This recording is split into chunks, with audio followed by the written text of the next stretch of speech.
पेड़ के ऊपर 6 बहुओं का रेस्टोरेंट। एक बेहद टूटा फूटा कच्चा मकान है। दीवारों से पलस्तर झड़ रहा है। छत में इतने छेद हैं कि धूप और बारिश बिना पूछे अंदर आ जाए। कोने में 6 बहुएं रेवती, सुमित्रा, कामिनी, ललिता, चमेली और मंगला मुरझाए हुए चेहरों के साथ बैठी हैं। दूसरे कोने में उनकी बूढ़ी सास जानकी देवी कांपते हाथों से माला जप रही हैं। माँ जी, मटका भी हमारी किस्मत की तरह सूख गया है। एक बूंद पानी नहीं है। भूख तो जैसे तैसे बर्दाश्त हो रही है, पर अब तो प्यास से गला भी सूख रहा है। क्या हम बस ऐसे ही घुट घुट के मर जाएंगे? पता नहीं क्या होगा हमारा, कभी दिन बदलेंगे भी या नहीं। जीजी, अब तो चक्कर आ रहे हैं। कल से तो पानी भी नसीब नहीं हुआ। भगवान को हमारी गरीबी दिखाई नहीं देती क्या? हिम्मत मत हारो मेरी बच्चियों, ये परीक्षा की घड़ी है। वो ऊपर वाला देख रहा है, वो इंतजाम करेगा। कब करेगा माँ जी? जब हम सब मर जाएंगे। देखिए घर की हालत, न दाना है न पानी। ये घर नहीं, अब तो खंडहर लगता है। रात का समय, घर के बाहर कोहरा छाया हुआ है। सभी औरतें बाहर ही बैठी हैं और बातें कर रही हैं। 2 साल हो गए जिज्जी, पूरे 2 साल। जब वो गए थे तो कहा था बस 6 महीने में ढेर सारे पैसे लेकर लौटूंगा, फिर तुम्हें रानी बनाकर रखूंगा। यहाँ रानी तो छोड़ो, भिखारी वाली हालत हो गई है। ना कोई चिट्ठी, ना कोई खबर। कहीं वो हमें भूल तो नहीं गए? सुना है शहर की हवा बहुत खराब होती है, लोगों को बदल देती है। अगर उन्होंने वहाँ दूसरी शादी। शुभ शुभ बोल ललिता, वो ऐसे नहीं है। हमारे पति हैं, वो कोई गैर नहीं। सही कह रही है रेवती। मेरे बेटे श्रवण कुमार हैं, वो अपनी माँ और बीवियों को ऐसे नहीं छोड़ सकते। जरूर कोई बड़ी मुसीबत होगी, या शायद कोई बहुत बड़ा काम मिल गया होगा जिससे उन्हें फुर्सत नहीं मिल रही होगी। सच में माँ जी, मतलब वो आएंगे ना हमारे लिए नए कपड़े और मिठाई लेकर और ढेर सारे पैसे लेकर, जिनसे हमारी ये सारी मुसीबतें खत्म हो जाएंगी। हाँ मेरी बच्ची, जरूर आएंगे। तब तक हमें अपनी इज्जत और सांसें बचाकर रखनी होगी। तुम लोग रोना बंद करो। तुम्हारे आंसू देखकर मुझे अच्छा नहीं लगता। कुछ दिन और बीत जाते हैं। भूख अब बर्दाश्त से बाहर हो गई थी। सुबह का वक्त है। सभी बहुएं काम की तलाश में गांव के सबसे रईस जमींदार ठाकुर गजेंद्र सिंह की हवेली पहुंचती हैं। ठाकुर अपनी गद्दी पर बैठा होता है। मालिक, हम बहुत मजबूर हैं। घर में मेरी सास बीमार है, खाने को कुछ नहीं है। हमें कोई भी काम दे दीजिए। खेत में निराई गुड़ाई, बोझ उठाना हम सब कर लेंगे। बस 2 वक्त की रोटी का सहारा हो जाएगा। अरे वाह, अब घर की इज्जतदार बहुएं भी मर्दों के काम करेंगी। अरे तुम औरतों का दिमाग तो ठिकाने पर है ना? खेत का काम हलवा नहीं है जो तुम जैसी नाजुक कलाइयां संभाल लेंगी। मालिक, मजबूरी इंसान से सब करवा लेती है। हम मेहनत से नहीं डरते। चुप, एकदम चुप। औरतों का काम होता है घर की 4 दीवारी में रहकर चूल्हा चौका करना और बच्चे पैदा करना। मर्दों के काम में टांग मत अड़ाओ। अगर खेत में काम दूंगा तो गांव वाले क्या कहेंगे कि ठाकुर गजेंद्र सिंह के पास मर्दों की कमी पड़ गई। पर मालिक, हम भूखे मर जाएंगे। हम पर थोड़ी तो दया करें। तो मरो, वो तुम्हारी किस्मत है। निकल जाओ मेरी हवेली से, कहीं तुम्हारी परछाई से मेरा आंगन अपवित्र ना हो जाए। जाओ, तुम जैसे लोग नीचे लोग हैं, हमारे समाज को गंदा कर रहे हैं। निकल जाओ यहाँ से। 6 की 6 बहुएं वापस लौट जाती हैं। वो गांव में कुछ और देर भटकती हैं। उनको एक छोटा किसान अपने खेत में काम दे देता है। सभी बहुएं दिन भर मेहनत करती हैं। सूरज ढल रहा है। खेत में काम करते करते बहुएं थक चुकी हैं। खेत का मालिक काका रामदीन एक पुरानी पोटली लेकर उनके पास आता है। अरे बेटियों, काम तो तुम लोगों ने बहुत किया है, पर इस बार फसल अच्छी नहीं हुई। मेरे पास नकद देने को कुछ नहीं है। तो क्या हम खाली हाथ जाएंगे काका? घर में खाने को कुछ नहीं है। नहीं नहीं, मैं तुम्हें भूखा नहीं जाने दूंगा। ये लो, इसमें कुछ रोटियां और थोड़ी सब्जी है। मेरी घरवाली ने दी थी, इसे रख लो। बस यही दे सकता हूँ। भगवान आपका भला करे काका। कम से कम आज माँ जी भूखी नहीं सोएंगी। बहुएं घर आती हैं और सबसे पहले अपनी सास को खाना खिलाती हैं। नहीं बहू, तुम लोग खाओ। तुम दिन भर थक कर आई हो। मेरा क्या है, मैं तो बूढ़ी हूँ। चुपचाप खा लीजिए माँ जी। अगर आप नहीं खाएंगी तो हम भी नहीं खाएंगे। सास को खिलाने के बाद जो बची हुई रोटियां होती हैं उन्हें बहुएं आपस में ऐसे बांटती हैं जैसे प्रसाद हो। आधी आधी रोटी भी हिस्से में नहीं आती और वो पानी पीकर पेट भर लेती हैं। एक दिन की बात है, गांव के अमीर सेठ के घर शादी थी। 6 बहुएं फटे पुराने लेकिन साफ कपड़े पहनकर शादी में पहुंचती हैं। अरे देख, आ गई भिखारियों की टोली। इन्हें शादी का न्योता किसने दिया भाई? ये तो शादी में नहीं भंडारे में आई लगती है। कपड़े तो देखो जैसे पोछा लपेट कर आई हूँ। सही कहा बहन, दूर रहो इनसे। कहीं इनकी गरीबी की बदबू हमें न लग जाए। ये उधर कोने में बैठो जमीन पर, हमारे साथ कुर्सियों पर मत बैठ जाना। बस बहुत हो गया, उठो सब, हमें ये खाना नहीं चाहिए, भूख से मर जाएंगे पर अपनी इज्जत बेचकर निवाला नहीं तोड़ेंगे। पर जीजी भूख। कहा ना उठो, जिस खाने के साथ ताने मिले वो खाना जहर होता है, चलो घर। कुछ दिन बाद जानकी देवी जी की तबीयत बहुत बिगड़ जाती है। वो खांस खांस कर बेहाल हैं। रेवती घबरा कर गाँव में मदद मांगने निकलती है। वो हर दरवाजा खटखटाती है। कोई मदद कर दो, माँ जी बहुत बीमार है। पर किसी ने दरवाजा नहीं खोला। थक हार कर वो गांव के बनिया लाला राम शरण की दुकान पर जाती है। लाला जी, माँ जी बहुत बीमार है, कुछ पैसे उधार दे दीजिए दवा के लिए, मैं पाही पाही चुका दूंगी, आपके यहाँ बर्तन मांज दूंगी, झाड़ू लगा दूंगी। अरे भाई उधार अरे पगली, उधार तो उसे मिलता है जिसकी कोई औकात हो, पर हाँ एक शर्त है, पैसे दे दूंगा पर बदले में तुझे मेरी सेवा करनी होगी, और वो भी बिना पैसों के, समझी? छी, शर्म नहीं आती आपको? मेरी माँ मौत से लड़ रही है और आप सौदा कर रहे हैं। थूकती हूँ मैं आपके पैसों पर। रेवती वहां से चली जाती है। उसे ऐसा लगता है जैसे पूरे गांव के मर्द उसे नोचने के लिए खड़े हैं। वो घर पहुंचकर जमीन पर बैठकर फूट फूट कर रोने लगती है। ये समाज नहीं, जानवरों की बस्ती है, यहाँ औरत की मजबूरी का बाजार लगता है, कोई इंसान नहीं है यहाँ। तभी दरवाजे पर गांव का एक साधारण सा वैद्य खड़ा आता है। अरे बेटी रो मत, मैंने सुना है काकी बीमार है, मैं आ गया हूँ। पर बाबा हमारे पास देने को एक पैसा नहीं है। अरे इलाज का धर्म पैसे से होता है बिटिया, मैं कोई बनिया नहीं हूँ। ये लो पुड़िया, काढ़ा बना कर पिला देना, वो ठीक हो जाएगी। उस दिन रेवती को एहसास होता है कि कीचड़ में भी कमल खिलते हैं। दुनिया बुरी है पर इंसानियत अभी पूरी तरह नहीं मरी। कुछ महीने और बीत जाते हैं। 6 बहुएं अब गरीबी से परेशान होकर काम करने को मजबूर थीं। आज वो उसी जमींदार ठाकुर गजेंद्र सिंह के घर काम करने गई थी, जिसने उन्हें पहले धक्के मारकर निकाला था। बड़े से हॉल में ठाकुर की पत्नी ठकुराइन के साथ आराम से बैठे चाय पी रहे थे। ए संभल कर, उस मखमली सोफे को गंदे हाथ मत लगाना, तुम्हारी परछाई से भी गंदगी फैलती है, दूर रहकर काम करो, तुम लोग हमसे बहुत नीचे हो, अपनी औकात में रहो। जी मालकिन, माफ कर दीजिए। शाम का वक्त था। बहुओं ने एक खेत में काम किया था। दिन भर खेत का मालिक एक कंजूस किसान था। काका, हमारा काम हो गया, हमारे पैसे दे दीजिए, घर जाना है। पैसे? अरे कैसे पैसे? आज काम में दम नहीं था, तुम लोग सुस्त हो गई हो। जाओ जाओ, कल आना, आज कुछ नहीं मिलेगा। काका जुल्म मत कीजिए, दिन भर भूखे पेट काम किया है, खाली हाथ गए तो सास क्या खाएगी। अरे हटो, मेरा दिमाग मत खाओ, भागो यहाँ से वरना डंडे से मारूंगा। बहुएं खाली हाथ घर लौट आती हैं। एक दिन की बात है, बहुओं को कहीं छोटा मोटा काम मिल गया था जिससे उन्हें थोड़े से पैसे मिले। सुमित्रा और कामिनी बाजार की एक किराने की दुकान से घर के लिए कुछ राशन खरीद रही थी। दुकान पर खड़ी गांव की कुछ औरतें उन्हें घूर रही थीं। भैया, वो 10 रुपए का सरसों का तेल दे दो। लो देख लो, महारानियां आई हैं 10 रुपए का तेल लेने, इतने में तो दिए भी नहीं जलते। ये सब्जी क्या बनाएंगी, पानी में उबालेंगी क्या? अरे छोड़ ना, गरीबों के शौक है, फटी साड़ी और नवाबों वाली चाल। हमारे पास जितना है हम उसी में गुजारा कर रहे हैं। हम आपकी तरह किसी के आगे हाथ नहीं फैला रहे, मेहनत की रोटी खाते हैं, हराम की नहीं। आप अपने काम से काम रखिए, हमारी फिक्र मत कीजिए। सुमित्रा की यह बात सुनकर उन औरतों के मुंह बंद हो जाते हैं। समय बीत जाता है। शाम का समय है, सूरज डूब रहा है। 6 बहुएं और सास जानकी देवी गांव के किनारे जंगल के पास एक विशाल पुराने बरगद के पेड़ के नीचे बैठी हैं। अब और नहीं सहा जाता माँ जी, रोज वही अपमान, वही भूख। लगता है भगवान भी हमसे रूठ गया है। जीजी देखो ना, ये पेड़ कितना बड़ा है, इसकी डालें कितनी फैली हुई हैं। काश हमारा घर इसके ऊपर होता, वहां हम सुकून से रहते, कोई हमें ताने मारने ऊपर नहीं आता, हम आसमान के करीब होते। हाँ, और ठंडी हवा भी मिलती। 1 मिनट, ललिता दीदी ने क्या कहा? पेड़ के ऊपर घर? सुनो, क्यों ना हम अपना खुद का कुछ काम शुरू करें, अपना व्यापार। व्यापार? पागल हो गई है क्या मंगला? हमारे पास फूटी कौड़ी नहीं है और तू व्यापार के सपने देख रही है। और क्या करेंगे? भीख मांगेंगे? भीख नहीं दीदी, खाना। हम खाना बहुत अच्छा बनाते हैं। और देखिए ये बरगद का पेड़ कितना मजबूत और बड़ा है। कहना क्या चाहती है? माँ जी, शहर जाने वाला रास्ता यहीं से गुजरता है, यहाँ कोई ढाबा नहीं है। अगर हम इस पेड़ के ऊपर एक छोटा सा घर बना ले और वहाँ खाना खिलाएं तो लोग जरूर आएंगे। पेड़ वाला रेस्टोरेंट, सोचो कितना अलग होगा।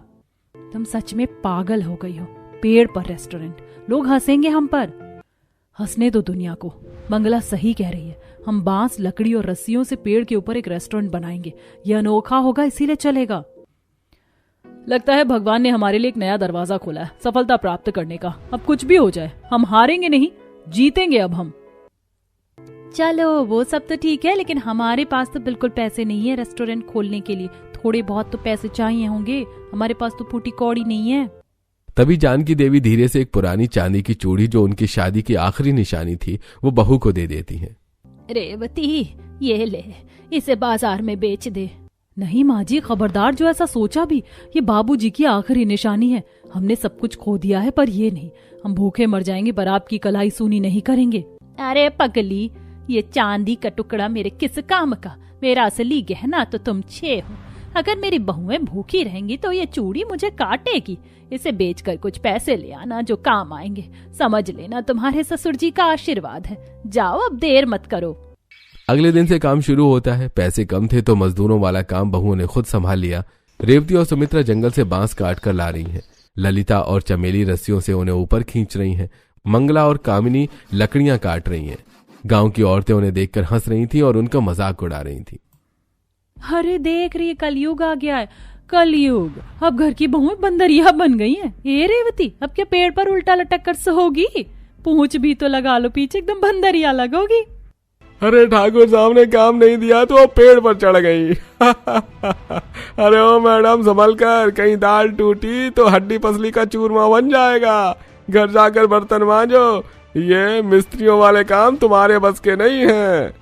इनकी तो मैं नहीं कामिनी, जवाब जुबान से नहीं काम से देंगे। हाथी चलता है तो कुत्ते भौंकते हैं। अपना हाथ चलाओ, जुबान नहीं। समय बीतता है, पेड़ के ऊपर रेस्टोरेंट बनकर तैयार हो जाता है।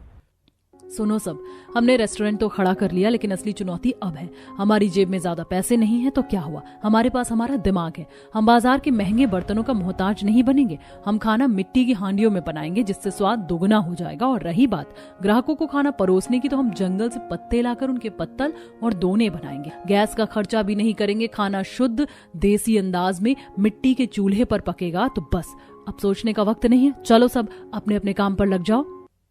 3 बहुएं जंगल में जाती हैं पत्ते लेने के लिए और 3 बहुएं नदी किनारे जाकर मिट्टी के बर्तन बनाने लगती हैं। देखो चमेली दीदी, यह कुल्हड़ बिल्कुल बाजार जैसा बना है ना। जब इसमें चाय पियेंगे ना तो सौंधी सौंधी खुशबू आएगी। पैसे नहीं है तो क्या हुआ, हुनर तो है। हाँ, और देख मैंने हांडी भी बना दी है। अब इसे आग में पकाएंगे तो पत्थर जैसी मजबूत हो जाएगी। शाम हो रही है। ललिता, कामिनी और सुमित्रा जंगल से रंग बिरंगे जंगली फूल और बेलें लेकर आती हैं। वो पेड़ की डालियों पर बेलें लपेटती हैं, फूलों की डालियां लटकाती हैं। बांस की एक मजबूत सीढ़ी जमीन से ऊपर तक लगाई जाती है। जब सब कुछ तैयार हो जाता है तो वो नजारा देखने लायक होता है। पेड़ अब सिर्फ पेड़ नहीं, एक सपनों का महल लग रहा था। रेस्टोरेंट के ऊपर एक पोस्टर लगाया जाता है, सहेली भोजनालय पेड़ वाला रेस्टोरेंट। कैसा लग रहा है? 1 नंबर जिज्जी, बिल्कुल 5 स्टार होटल लग रहा है। मेरी बेटियों की मेहनत रंग लाई। अब बस ग्राहकों का इंतजार है। अगले दिन सुबह उद्घाटन का दिन है। रेवती ने बड़ी मुश्किल से पड़ोस के काका से उधार लेकर थोड़ी सब्जियां जुटाई हैं। सुमित्रा ने चूल्हे पर दाल, चावल और बैंगन का भरता बनाया है। खुशबू तो अच्छी आ रही है लेकिन अभी तक कोई ग्राहक नहीं आया। जी, दोपहर ढलने को है, एक चिड़िया भी नहीं आई। लगता है हमारा ये सपना भी बांस की तरह टूट जाएगा। गाँव वाले सही कहते थे हम पागल हैं। इतनी मेहनत से खाना बनाया, सब बर्बाद हो जाएगा। चुप करो, अभी सूरज डूबा नहीं है, हौसला रखो। कोई ना कोई तो आएगा। मुझे पक्का यकीन है भगवान हमारी मेहनत को ऐसे फालतू नहीं जाने देगा। तभी एक थका हुआ ट्रक ड्राइवर वहां आता है। वो जब इस रेस्टोरेंट को देखता है तो हैरान रह जाता है। अरे भाई, ये क्या चीज है? पेड़ पर रेस्टोरेंट? भूख भी लगी है, चलो देख ही लेते हैं कैसा है ये रेस्टोरेंट। ड्राइवर सुनील सीढ़ियां चढ़कर ऊपर आता है। कामिनी उसे देखकर हड़बड़ा जाती है और फिर मुस्कुराकर हाथ जोड़ती है। आइए आइए भाई साहब, स्वागत है आपका सहेली भोजनालय में, बैठिए ना। ड्राइवर सुनील जमीन पर बिछी चटाई पर बैठता है। मंगला उसे पत्तल में खाना परोसती है। सुनील खाना खाना शुरू कर देता है। अरे वाह भाई वाह, भाई साहब मजा आ गया। ऐसा स्वाद तो बड़े बड़े 5 स्टार होटल तक में भी नहीं मिलता। एकदम घर जैसा, माँ के हाथ वाला स्वाद है। ये शब्द सुनकर बहुओं के चेहरों पर जो खुशी आती है वो करोड़ों की थी। सुमित्रा और रेवती एक दूसरे को देखकर मुस्कुराती हैं। जाते वक्त ड्राइवर खुश होकर पैसे देता है और कहता है, अरे भाई अब तो मैं जब भी यहाँ से गुजरूंगा यहीं खाऊंगा और अपने दोस्तों को भी इसके बारे में बताऊंगा। मजा आ गया सच में। उस एक ड्राइवर ने जाकर और लोगों को बताया। धीरे धीरे 1 से 2, 2 से 10, 10 से 50 लोग आने लगे। अब सहेली भोजनालय में पैर रखने की जगह नहीं है। अरे ओ मेरी सुपर देवरानियों, अब कमर कस लो। सुमित्रा, तेरे हाथों में जादू है तो तू रसोई संभालेगी। खुशबू ऐसी हो कि ग्राहक खिंचा चला आए।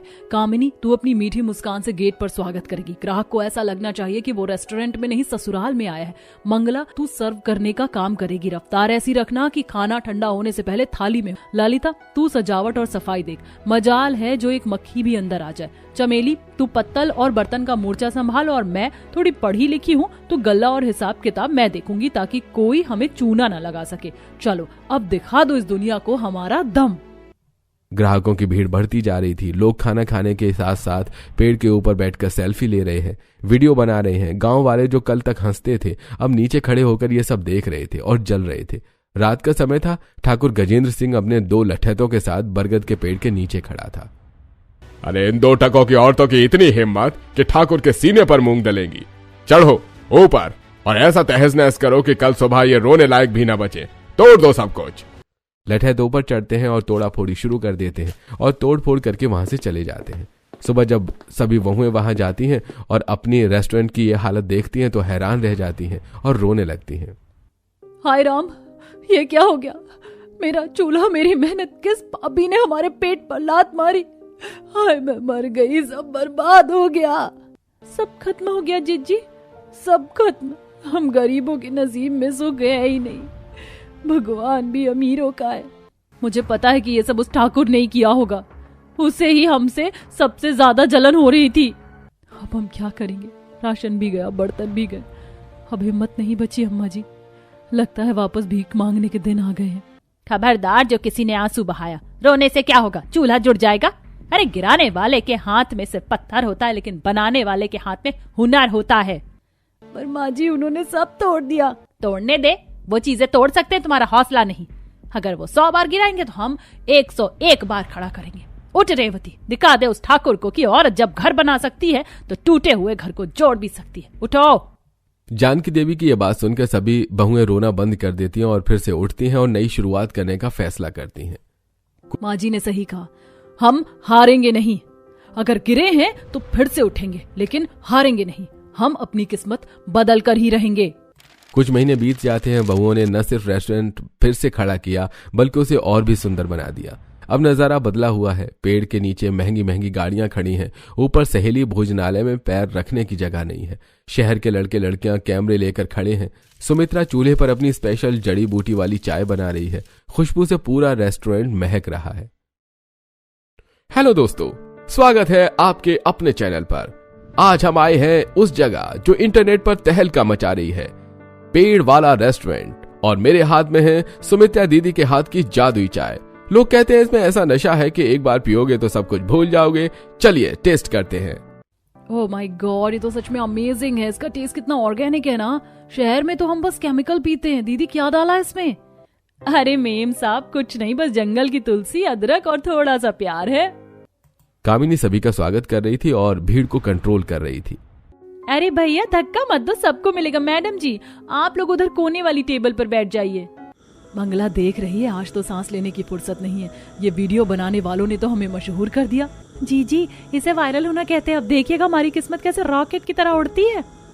रात हो गई है। आखिरी ग्राहक भी जा चुका है। बहुएं दिन भर की कमाई का हिसाब कर रही हैं।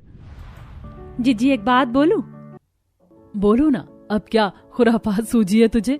हम शहर वालों को दाल चावल और पनीर क्यों खिला रहे? वो तो उन्हें शहर में भी मिलता है। वो यहाँ कुछ अलग ढूंढने आते हैं। हमें उन्हें वो खिलाना चाहिए जो सिर्फ जंगल में मिलता है। मतलब हम उन्हें घास फूस खिलाएं? अरे नहीं, मेरी बात सुनो। हम शुरू करेंगे जंगल स्पेशल थाली। सुमित्रा जिज्जी इसे अच्छे से बना लेंगी, मुझे पूरा यकीन है। इसमें होगी कंदमूल की मसालेदार सब्जी और जंगल के खट्टे फलों की चटनी, शकरकंद का हलवा और जड़ी बूटियों वाली चाय जो हमारे यहाँ बनती है, और पीने को ठंडे मटके का पानी। ये सब तो मैं ऐसे बनाऊंगी कि सभी अपनी उंगलियां चाट चाट कर खाएंगे। ये लड़की तो सच में व्यापारी बन गई है। ठीक है, कल से जंगल थाली शुरू। मंगला का आइडिया बहुत अच्छा निकला। सभी लोगों को जंगल स्पेशल थाली बहुत पसंद आई। अब सभी वही खाते थे। ऐसे ही समय बीत जाता है। एक दिन की बात है, रेस्टोरेंट के सामने एक बड़ी गाड़ी आकर रुकती है जिसमें से ठाकुर बलदेव सिंह निकलता है और उसकी पत्नी काशी देवी। वो वही लोग थे जिनकी शादी से इन बहू को भगाया गया था बेइज्जत करके। सुना है ठकुराइन यहाँ की जंगल थाली बहुत मशहूर है, चलो देखा जाए कौन है ये नया बावर्ची। जैसे वो सीढ़ियों पर पैर रखते हैं, सामने का नजारा देखकर उनके पैरों तले जमीन खिसक जाती है। सामने रेवती गल्ले पर बैठी थी। ये तो वही है, ये वही औरतें जिन्हें हमने शादी से भगाया था। मेरा मतलब लोगों ने बेइज्जत करके भगाया था और हमने कुछ नहीं बोला था। ठाकुर जी चलिए यहाँ से, ये हमें बेइज्जत करेंगी, बदला लेंगी। सही कहा, ये औरतें हमसे बदला लेंगी। वो दोनों मुड़ने ही वाले होते हैं कि रेवती की नजर उन पर पड़ती है। उनको लगता है कि रेवती अब उन्हें धक्के मारकर निकालेगी। मंगला और चमेली गुस्से से उन्हें घूरने लगती हैं। रेवती अपनी जगह से उठती है, हाथ जोड़ती है और मुस्कुराती है। आइए ठाकुर साहब, आइए ठकुराइन जी, सहेली भोजनालय में आपका स्वागत है। मंगला, काका काकी के लिए सबसे अच्छी वाली टेबल लगा। बहू तुम हमें भगाओगी नहीं, हमने तो तुम्हारे साथ। मालिक, वो हमारा कल था, ये हमारा आज है। हमारे रेस्टोरेंट की सीढ़ियां चढ़ने वाला हर इंसान हमारे लिए ग्राहक नहीं भगवान होता है, और भगवान को कोई घर से नहीं निकालता। बैठिए, सुमित्रा के हाथ की जंगल थाली खाइए। ठाकुर और ठकुराइन शर्म से पानी पानी हो जाते हैं। वो चुपचाप बैठते हैं। थोड़ी देर में उनकी थाली आ जाती है। खाना खाते वक्त ठाकुर की आंखों से आंसू टपक पड़ते हैं। वो उठते हैं और रेवती के सामने हाथ जोड़ लेते हैं। मुझे माफ कर दो बेटी, मैं पत्थर था जो तुम्हें पहचान नहीं पाया। तुम औरतें नहीं देवियां हो। उस दिन वो औरतें तुम्हारी बेइज्जती कर रही थी और हम दोनों खड़े होकर देख रहे थे। हमने उन्हें रोका भी नहीं। हमें माफ कर दो, मैं अपनी गलती के लिए बहुत शर्मिंदा हूँ। मालिक, आप हमसे बड़े हैं, गलती हो जाती है और आप अपनी गलती मान रहे हैं, ये तो सबसे बड़ी बात है। शाम ढल रही है। रेस्टोरेंट रोशनी से जगमगा रहा है। अब ये सिर्फ एक रेस्टोरेंट नहीं, एक ब्रांड बन चुका है। पेड़ के नीचे सड़क के किनारे 6 आदमी खड़े हैं। कपड़े फटे हुए हैं, दाढ़ी बड़ी हुई है। कामिनी ऊपर खड़ी थी। जैसे ही उसकी नजर नीचे जाती है वो हैरान रह जाती है। जीजी, रेवती जीजी, देखो देखो, वो लौट आए, हमारे पति लौट आए। रेवती, सुमित्रा, मंगला सब दौड़कर रेलिंग पर आती हैं। वो पहचान लेती हैं उनके पति हैं। वो पागलों की तरह सीढ़ियों से नीचे भागती हैं। जानकी देवी भी लाठी टेकते हुए तेजी से आती हैं। नीचे आकर बहुएं अपने पतियों के गले लगकर फूट फूट कर रोने लगती हैं। हमें माफ कर दो रेवती, हम हार गए। हम कमाने गए थे ताकि तुम्हें रानी बनाकर रखें, पर देखो भिखारी बनकर लौटे हैं। खबरदार जो खुद को भिखारी कहा। आप सही सलामत लौट आए, मेरे लिए यही सबसे बड़ी दौलत है। पर यह सब हमने शहर में सुना था, पेड़ वाले रेस्टोरेंट के बारे में। लोग कहते थे कोई सहेली ग्रुप चलाता है। वो तुम हो, तुम लोगों ने ये सब किया। हाँ मेरे लाल, जब तुम नहीं थे तो इन बहुओं ने बेटों से बढ़कर मेरा ख्याल रखा। इन्होंने जमीन से आसमान तक का सफर तय किया है। हम काम की तलाश में शहर में गए थे। एक बड़े व्यापारी ने हमें अपना बंधुआ बना लिया था। बड़ी मुश्किल से वहां से भाग कर आए हैं। पतियों की वापसी से बहुओं की खुशी दोगुनी हो जाती है। कुछ समय और बीत जाता है। रेस्टोरेंट का नजारा अब और भी प्यारा है। रेस्टोरेंट खचाखच भरा है। किचन में एक अलग ही रौनक है। सुमित्रा रोटियां बेल रही है और उसका पति दिनेश पास खड़ा होकर सब्जी काट रहा है। अरे भाग्यवान, जरा धीरे बेलन चलाओ, मुझे तो डर है कहीं रोटी के साथ मेरी उंगली ना बेल दो। अच्छा जी, शहर में तो बड़ी गुलामी की, अब थोड़ी बीवी की गुलामी भी कर लो, पुण्य मिलेगा। बाहर मंगला ऑर्डर ले रही है और उसका पति सुरेश ट्रे में पानी के गिलास भरकर ग्राहकों को सर्व कर रहा है। रेवती गल्ले पर बैठी है और उसका पति महेश ग्राहकों के बिल चेक कर रहा है। ये अब औरतों का काम या मर्दों का काम नहीं रहा, ये अब परिवार का काम था। देख रहे हो दीनानाथ, मेरी बहू ने वो कर दिखाया जो बड़े बड़े सूरमा भी नहीं कर सकते थे। उन्होंने अकेले अपने दम पर इस वीराने में अन्नपूर्णा का भंडार खोल दिया। कल तक जो गांव वाले तमाशा देखते थे, आज वही इनका हाथ बटाने खुद चले आ रहे हैं। मेरी बहू ने तो सच में पत्थर में भी फूल खिला दिए। हे मेरे महादेव, बस अपनी कृपा ऐसे ही रखना, मेरी इस भरी पूरी बगिया को कभी किसी की नजर ना लगे। गांव के सरपंच रघुनाथ जी माइक लेकर खड़े हैं। जानकी देवी पास में ही खड़ी है। उनके गले में एक बड़ी माला डली हुई है और उनके हाथ में एक पुरस्कार भी है। भाइयों और बहनों, आज हमारे गांव का नाम पूरी दुनिया में रोशन है, जो सिर्फ अम्मा जी और उनकी 6 बहुओं की वजह से है। इन्होंने साबित कर दिया कि औरत अगर ठान ले तो वो पेड़ पर भी महल खड़ा कर सकती है। सभी गांव वाले जोर से तालियां बजाते हैं। ये वही लोग हैं जो कल तक मेरी बहुओं की बुराई करते थे, आज उनके लिए ही खड़े होकर तालियां बजा रहे हैं। इसे कहते हैं किस्मत बदलना। रात का समय है। रेस्टोरेंट अब पहले से भी ज्यादा अच्छा और बड़ा बन चुका है। आज रेस्टोरेंट लाइटों से जगमगा रहा है। पूरा परिवार कुर्सियों के ऊपर बैठा है और बातें कर रहा है और हंस रहा है।